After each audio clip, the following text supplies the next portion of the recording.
Germany had spent 4 years building the most fortified coastline in the history of warfare, and still could not stop the largest amphibious invasion ever launched from crossing it in a single morning. This is the story of 5 compounding mistakes that turned the defence of Fortress Europe into the single day the war in the West was permanently decided, hours before most of the German High Command had even finished deciding who was actually allowed to respond to the crisis unfolding on their own coastline. On June the 6th, 1944, more than 150,000 Allied soldiers landed across 5 beaches in Normandy, supported by nearly 7,000 vessels and more than 11,000 aircraft. The opening day of an invasion German commanders had spent years preparing to defend against along a coastline stretching from Norway to the Spanish border, fortified with concrete bunkers, obstacles, and minefields collectively known as the Atlantic Wall. By nightfall, despite fierce resistance at several beaches and casualties in the thousands on both sides, Allied forces held a continuous foothold on French soil that German forces would never manage to dislodge. The beginning of a campaign that would liberate Paris within 10 weeks and place Allied armies on German soil before the year itself was even out. Rommel himself had spent the months leading up to the invasion touring the Atlantic Wall's defences personally, appalled by what he found in several sectors: incomplete fortifications, insufficient minefields, and a defence in depth that existed more on paper than on the actual coastline he now commanded, and had pushed hard for exactly the kind of coastal armour deployment his own inspection tours had convinced him the situation actually demanded. That first-hand urgency, gained from months of walk on the beaches himself, rather than reading reports from a headquarters further inland, put him on a direct collision course with commanders who had spent considerably less time actually examining the specific ground the invasion would eventually cross. Mistake number 1, and it was built directly into the German command structure months before a single Allied soldier ever set foot on a Normandy beach,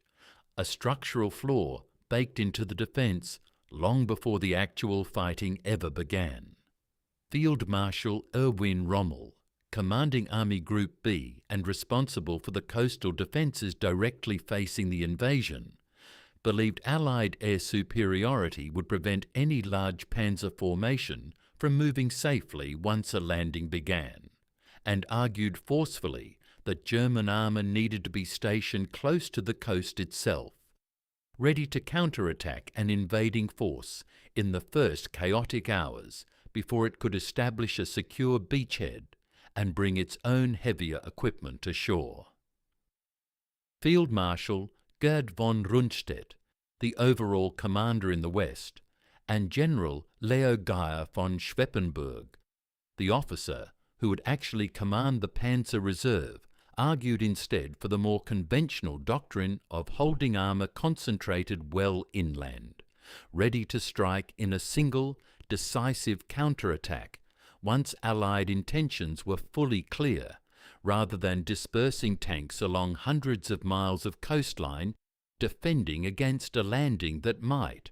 for all German intelligence could confirm in advance, turn out to be a feint rather than the main invasion itself. Hitler presented with 2 fundamentally incompatible defensive philosophies from 2 of his own most experienced and most decorated commanders. Resolved the dispute by satisfying neither man fully,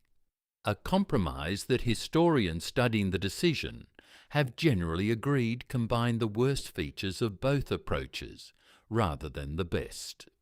Each army group received 3 panzer divisions to deploy according to its own commander's preference, while 4 additional divisions were placed into a central reserve that neither Rommel nor Rundstedt could actually order into action without Hitler's own direct personal authorization first, regardless of how urgently the battlefield situation might eventually demand it. Mistake number 2, and it turned that already compromised command structure into outright paralysis on the single morning it mattered most. A paralysis measured afterward in hours German forces could never recover. When Allied airborne forces began landing behind the Normandy coastline shortly after midnight on June the 6th, and reports of a seaborne invasion began reaching German headquarters in the hours that followed, releasing the 4 Panzer divisions held in Central Reserve required Hitler's own personal approval. And Hitler was asleep at his own headquarters, having reportedly stayed up late the previous night and taken sleeping medication that made waking him considerably more difficult than usual. When a call report in the invasion reached his headquarters at approximately 4 in the morning, his own staff, aware of his habit of sleeping late and terrified of the personal consequences of waking him over what might still turn out to be a diversion rather than the main invasion, declined to disturb him at all. Rundstedt, recognizing the danger immediately and acting with the decisiveness his own reputation within the German High Command rarely credited him for, ordered 2 of the Reserve Panzer Division, the 12th SS Panzer Division and Panzerlehr, to move toward the invasion beaches on his own initiative shortly before the seaborne landings even began, only to be informed by General Alfred Jodl, speaking on Hitler's own behalf from headquarters staff, that he had exceeded his authority and would need to await direct approval before those divisions could actually proceed any further. That approval did not arrive until roughly midday, more than 12 hours after the first reports of the invasion had reached German command. 12 hours the Allied forces spent digging in, moving inland, and consolidating exactly the kind of secure beachhead German doctrine had always assumed a prompt armoured counterattack could prevent from ever forming in the first place. Mistake number 3, and it had been carefully, deliberately engineered by an entirely different set of adversaries working from London, rather than by anything happening on the Normandy coast itself that morning. A deception this channel has already touched on from a different angle entirely. For more than a year, Allied deception planners running Operation Fortitude had fed German intelligence a steady stream of fabricated evidence, suggesting the main invasion, whenever it came, would land at the Pass de Calais, the narrowest and most obvious crossing point of the English Channel, rather than at Normandy at all. That deception, built around a fictional army group appearing to mass in southeast England under the command of General George Patton, whose own reputation German intelligence took seriously enough to treat his apparent assignment as genuinely significant evidence of Allied intentions, had worked precisely as intended by the time the actual invasion began that June morning, reinforced by double agents feeding consistently detailed, consistently false reports back to German intelligence for months in advance of the actual landings. German commanders, including Hitler himself, continued to suspect for weeks after the Normandy landings that the attack might still be a diversion intended to draw German reserves away from the true target further up the coast, a suspicion Fortitude's planners had spent a full year specifically cultivating for exactly this moment. The German 15th Army, a substantial force stationed at the Pas de Calais and never committed to the fighting in Normandy at all, sat waiting for an invasion that was never actually coming, held in place by a deception campaign so effective that it continued paying dividends for the Allies weeks after the real invasion had already succeeded. and the battle for Normandy itself was already well underway. Mistake number 4, and it removed the one commander most personally invested in stopping an invasion at the water's edge from his own command post at the exact moment that specific plan needed to be executed with total urgency.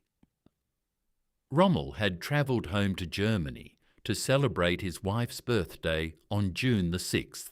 having concluded, based on German meteorological reports predicting rough Channel weather through the following days, that an Allied invasion was unlikely during that particular window, and that he could safely be away from his headquarters for a short family visit without any serious risk to the defences he himself had spent months personally strengthening. When word of the landings reached him, Rommel needed most of the day simply to return to his own command post at La Roche-Guyon, travelling by car along roads that took considerably longer to navigate than a direct flight would have provided. A delay forced on him by the same Allied air superiority his own pre-war planning had already identified as the single greatest threat to any German counterattack. An irony that cost him personally on the one day it mattered most. By the time Rommel actually arrived back at his headquarters that evening, the critical early hours during which a rapid, decisive counterattack might still have driven Allied forces back into the sea had already passed entirely, spent instead by a paralysed command structure waiting for a sleeping Führer to wake up, and by two field marshals still not entirely certain whether the landings in front of them represented the actual invasion or an elaborate diversion staged to draw attention away from Calais. Rommel's own Chief of Staff, General Hans Speidel, remained at headquarters during his commander's absence and received the first reports of the landings directly, but lacked the personal authority and the established relationship with Hitler's own inner circle that might have let him push the reserve Panzer question through Berlin's own hesitant chain of command with anything like the force Rommel's own name would have carried had he been present at his desk that morning instead of on the road driving back from Germany. Mistake number 5, and it reflected a strategic judgment German commanders had made months before the invasion, rather than any single decision made on the day itself. A judgment that turned out to be technically accurate and strategically disastrous at the exact same time. German meteorologists had genuinely, accurately predicted rough weather across the English Channel for the days surrounding June the 6th, and German commanders reasonably concluded that no responsible Allied planner would attempt a landing under conditions that unfavourable, a conclusion that led several senior officers, Rommel among them, to relax their own readiness at the exact moment Allied forecasters identified a brief, narrow window of marginally acceptable weather that German meteorology had not specifically anticipated would be judged sufficient for an operation of this scale. Allied Commander Dwight Eisenhower, weighing a forecast that was genuinely borderline rather than ideal, and facing the enormous logistical cost of postponing an invasion that had already been delayed once by weather earlier that same week, made the decision to proceed during that narrow window precisely because German forces, reading the same rough weather patterns from their own side of the Channel, were considerably less likely to expect an attack during it at all. The single meteorological judgment that led German command to treat the days around June the 6th as an unlikely window for invasion became, once Eisenhower reached the opposite conclusion, under substantially the same underlying data, one of the quiet advantages that let Allied forces achieve a genuine tactical surprise, despite years of German preparation for exactly this kind of landing along exactly this stretch of coastline. What went wrong? Let's set the 5 mistakes side by side before looking at how they actually fed into each other, because summarized together, they reveal a command failure considerably larger than any single misjudgment on the day itself could account for on its own. Mistake 1. The compromise dividing German Panzer forces between coastal deployment and central reserve satisfied neither Rommel's nor Rundstedt's actual defensive doctrine, leaving German armour neither positioned to strike immediately nor concentrated enough to strike decisively once finally released hours later. Mistake 2. Hitler's own insistence on personally authorizing the Central Panzer Reserve's movement, combined with his own staff's unwillingness to wake him from sleep, cost the German defence more than 12 critical hours on the single morning speed mattered most to the entire outcome of the battle. Mistake 3. Operation Fortitude's deception convinced German command for weeks that Normandy might still be a diversion, keeping an entire additional army sitting uselessly at the Pas de Calais, while the real battle was fought and lost without it anywhere near the actual fighting. Mistake 4. Rommel's own absence, based on a genuine and reasonable weather assessment that turned out to be wrong in exactly the way that mattered most, removed the commander most personally invested in an immediate coastal counterattack from his own post during the precise hours that counterattack needed to happen to have any chance of success. Mistake 5. The same weather judgment that sent Rommel home for his wife's birthday convinced German meteorologists and commanders alike that no invasion was imminent, an assessment Eisenhower's own forecasters read correctly as an opportunity rather than an obstacle to be avoided. These 5 mistakes did not happen in isolation from each other, and understanding how directly each one compounded the others explains a day's outcome better than examining any single failure alone ever could on its own terms. The divided command structure from Mistake 1 made Hitler's personal control over the reserve panzers in Mistake 2 considerably more consequential than it might otherwise have been, since a unified command empowered to act on its own judgment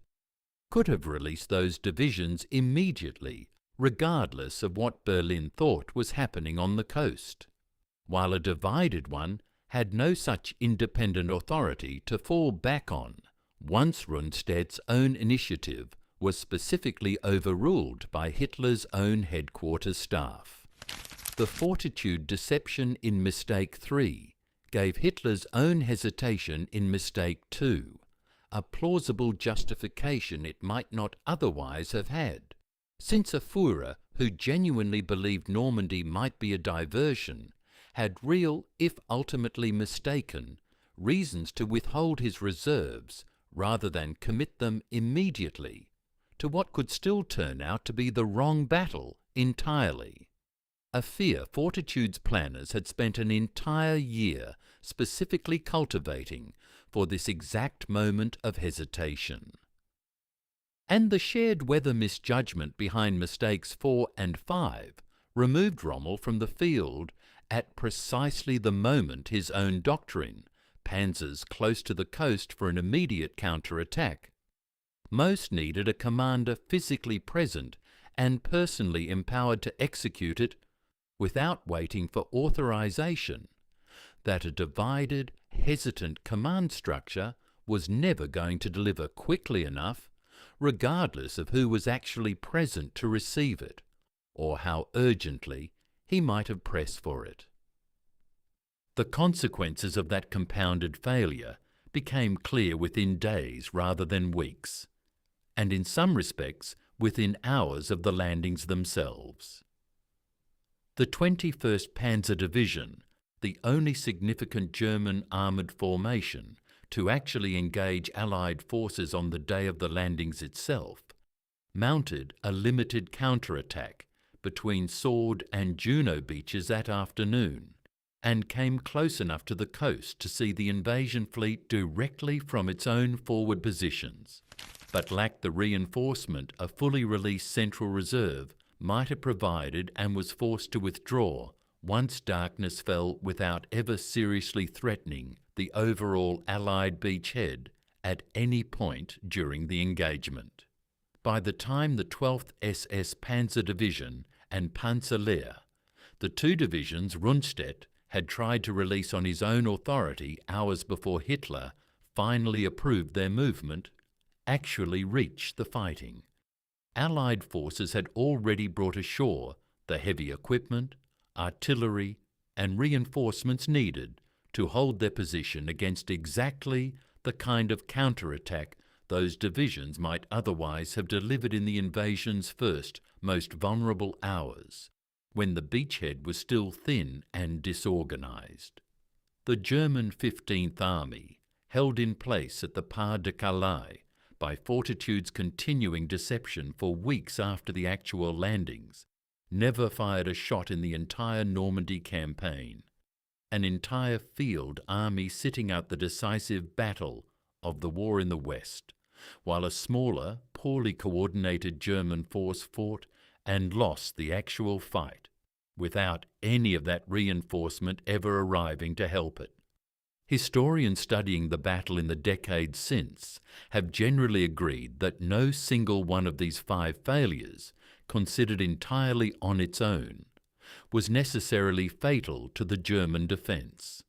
and that a German command structure functioning with genuine unity of purpose might well have absorbed any one of them individually without losing the beachhead entirely to the Allied forces landing against it. It was the accumulation, a divided command unable to act quickly under pressure,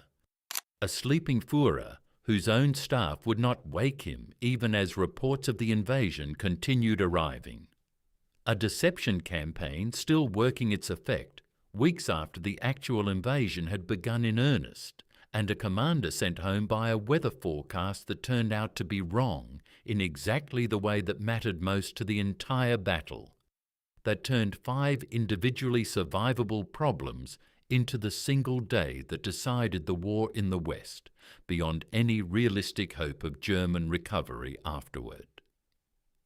Paris fell to Allied forces within 10 weeks of the landings, liberated by troops who had crossed a beach German commanders had spent years fortifying and less than 24 hours failing to properly defend once the actual crisis arrived. Germany itself would be invaded from the west within the year, and the same command paralysis that had cost German forces their best chance to stop the invasion at the beaches themselves would recur,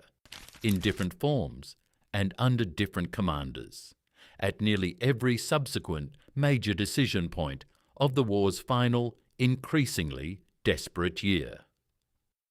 If you want more stories about the defences that had years to prepare and still came apart in a single morning of hesitation, subscribe, and we will keep finding them for you. See you in the next one.